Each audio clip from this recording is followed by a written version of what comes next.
অশান্তির কোনো পরিবেশ কি আপনারা আগাম আজ করতে পারছেন? একদমই তাই। এটা বেশ কিছুদিন ধরে শুরু হয়েছে। আপনারা দেখবেন বিভিন্ন বিধানসভায় প্রতিদিন আমাদের যারা দলীয় কর্মীরা এসে ফ্লেক্স লাগাচ্ছে, ফ্ল্যাগ লাগাচ্ছে। দেখুন গিয়ে যে বিশেষ একটা রাজনৈতিক দলের ফ্ল্যাগই রয়েছে, আমাদের কোনো ফ্ল্যাগই নেই। তার সাথে প্রতিটা জায়গায় ধমকানো চমকানো শুরু হয়ে গেছে বিভিন্ন গ্রামে, বিভিন্ন জায়গায়, এবং ভোটারদেরও ভয় দেখানো হচ্ছে। এই নিয়ে অলরেডি আমরা কিছু অভিযোগ জানিয়েছি, আরও অভিযোগ জানাবো। ঠিক তেমনি আজকে দেখুন, যে কোনো রাজনৈতিক দল আজকে শেষ দিনের প্রচার, সেই প্রচারে তাদের রাজনৈতিক প্রচার থাকতেই পারে।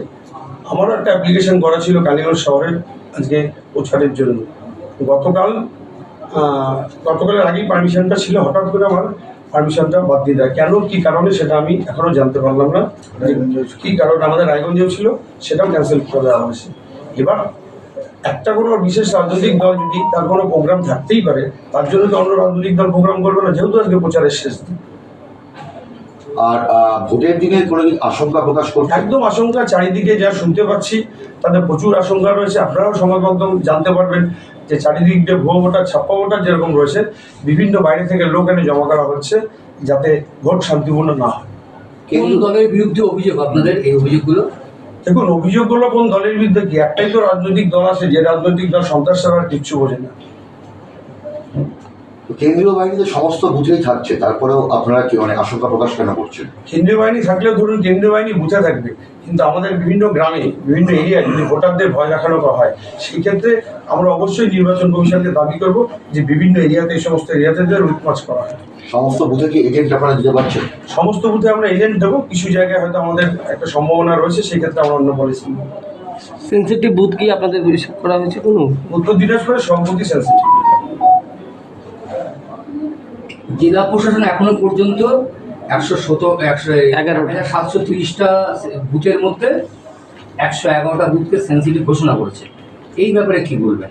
সম্পূর্ণ বুথই সেন্সিটিভ। আর কি ঘোষণা করেছে কি না করেছে আপনারা পরশুদিনই দেখতে পারবেন, কারণ আপনারা তো সময় মতো আগে খবর পাবেন। আমরাও দিয়ে দিব যে প্রশাসন কি করবে। প্রশাসনের তো এজেন্ডা একটাই, সেটা রুলিং পার্টিকে জেতানো। আপনারা কি পাল্টা প্রতিরোধ করতে পারবেন? অবশ্যই প্রতিরোধ হবে, গণপ্রতিরোধ হবে। মানুষ মোদিজিকে ভোট দেওয়ার জন্য মুখিয়ে রয়েছে, এবং মানুষ পঞ্চায়েতে যে মানুষরা ভোট দিতে পারেনি, যেভাবে লুট করা হয়েছে, কাউন্টিং হলে হারিয়ে দেওয়া হয়েছে, মানুষ তার প্রতিবাদ করবে।